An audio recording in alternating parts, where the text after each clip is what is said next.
every franchisee's journey is different, and where you start depends on how much money are you willing to invest up front. So in this podcast, we're going to talk about what are those 5 phases, what it means, and how do you get in each one of them, and maybe how you can accelerate those phases so that you can get to the ultimate goal of time and financial freedom. So let's go ahead and get started.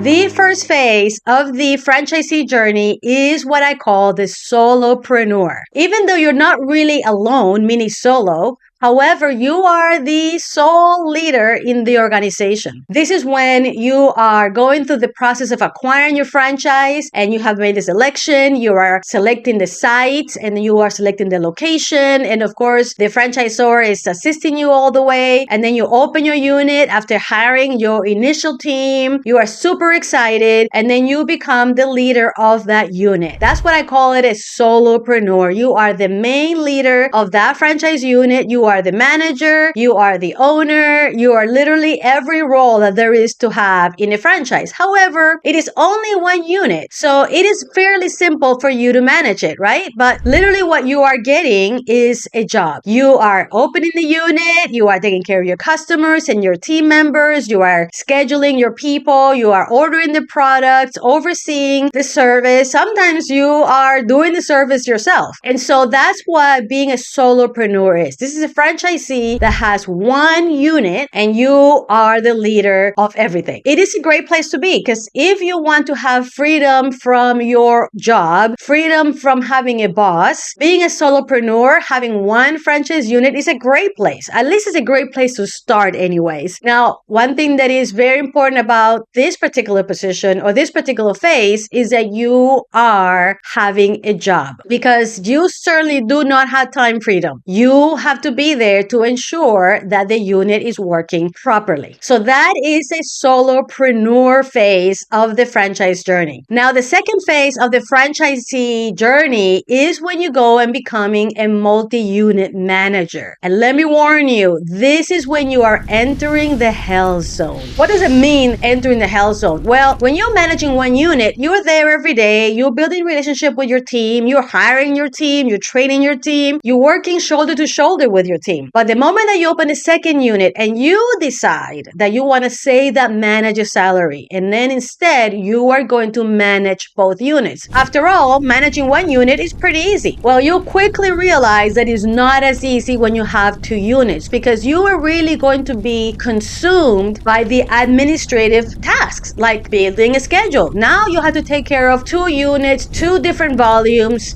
2 locations. Things get complicated just with the schedule. And then, of course, you need to have ordering of products for 2 units. You need to take care of 2 unit maintenance. You need to take care of 2 unit customer experiences, etc., etc. I think you get the picture, right? So really, we think that when we are a multi-unit franchisee of 2 units, that if we're going to manage both, yes, we save a manager salary, which we then get to keep. So, of course, our cash flow automatically goes up. But we are also entering the hell zone because things are starting to get complicated. And that is the second phase of the franchisee journey. Being a multi-unit manager, overseeing 2 units and having all of the issues and challenges and opportunities and administrative tasks literally double. And on top of that, there's distance between these units. So it's not like one is next to each other. You literally have to drive from one to the other. And then the distance between them will be an added complexity. If they're only 10, 15 minutes away, it's not as bad. But if they're 30 minutes away, it's a whole different story, right? So that is the second phase of the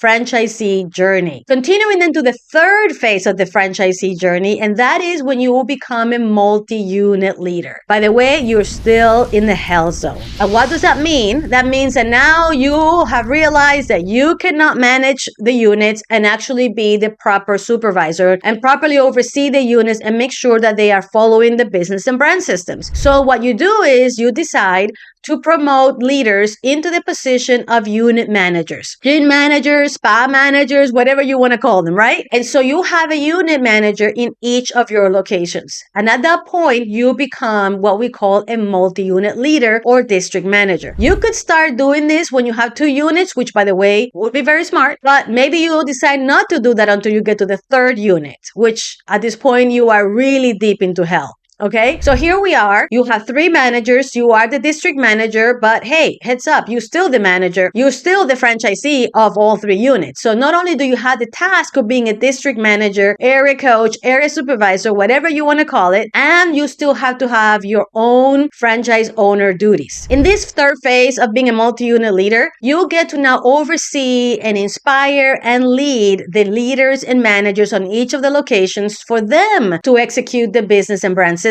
So it's definitely a step in the right direction because you're not responsible for all the daily actions that it takes to be a manager, but you're still responsible for the results of both of those units. And now you have this additional expense of having managers in each unit, therefore the cash flow becomes smaller. And so because of that, you are now still in the hell zone because while you have a little bit more freedom, still the cash is going into the hands of the managers running those units. So you continue to grow in your organization.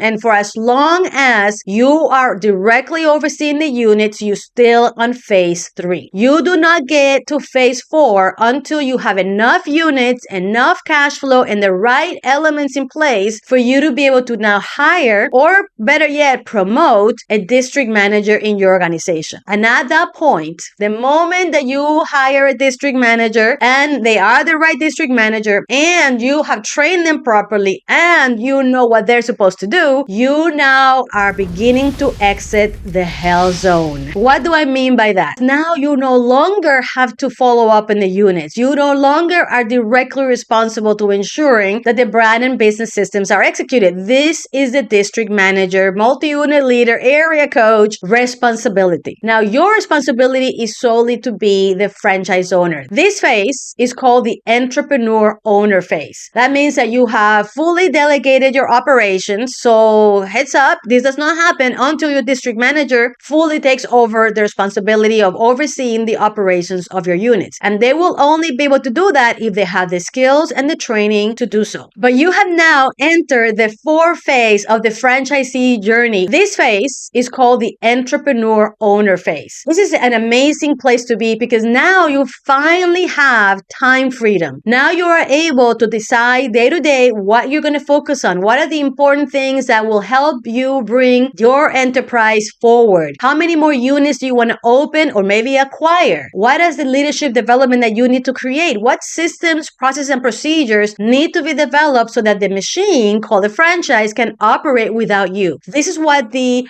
franchisee owner is focused on in this particular phase. Now, this is a great phase to be in. However, it's still a lot of work. You are actively participating in the day-to-day of the business. And if you enjoy it, that's fantastic, right? But there is a 5th phase in the franchisee journey, and that is the legacy builder. And that is what we say the ultimate place you want to be. Now, to get to be a legacy builder, you need to have reached the number of units that you can easily pay for the district manager positions for them to run operations regardless of how many units you have, and have enough money left over for you to live a very comfortable and financial freedom life. If that's the case, you now have reached the legacy builder phase. In this phase, that means that you now have probably slowed down your growth or your acquisitions, that you are at the number of units that you more or less are going to be. And by the way, that also needs to be enough units that the team in your organization has enough ability to have a career path to be able to grow in their organization. Because if you don't have that, you are going to have continuous turnover. Great employees want to have a great career. A great career means advancement. So if you want to get to the legacy builder phase, you must have a large enough organization that your people can see a place for them to grow grow not only in title and position, but also in money. So if the legacy builder phase is the one that attracts you, just understand that this means significant growth. That means that you need to have anywhere between 25, 30, 50 units to be able to have constant opportunity for your people to grow. And when you get there, that means that you can become a legacy builder. Now, what is the legacy builder phase? This is a place where you can totally delegate your operations to your leaders. This is where you now can focus on what difference can you make in your organization. You start thinking, is this something that I want to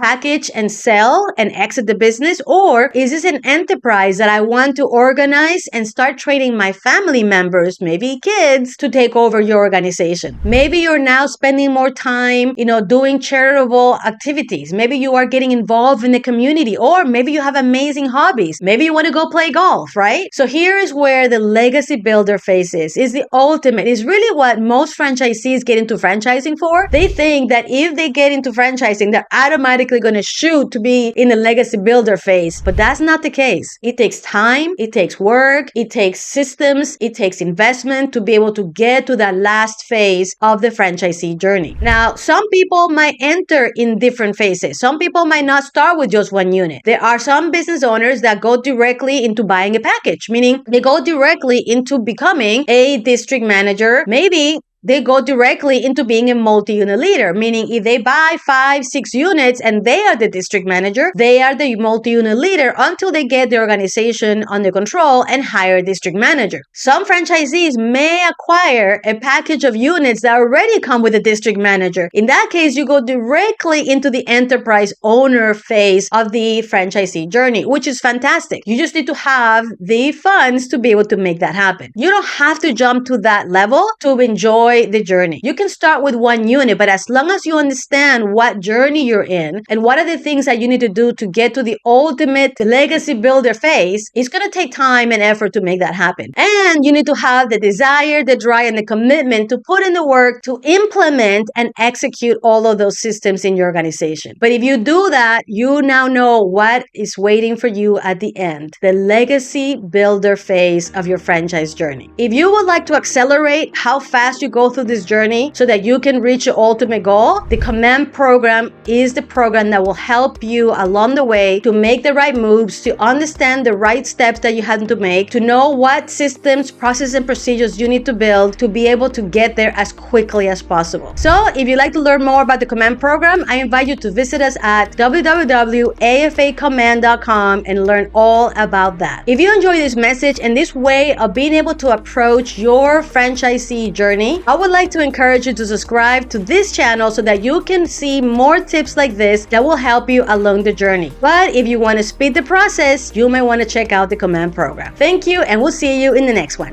Bye-bye.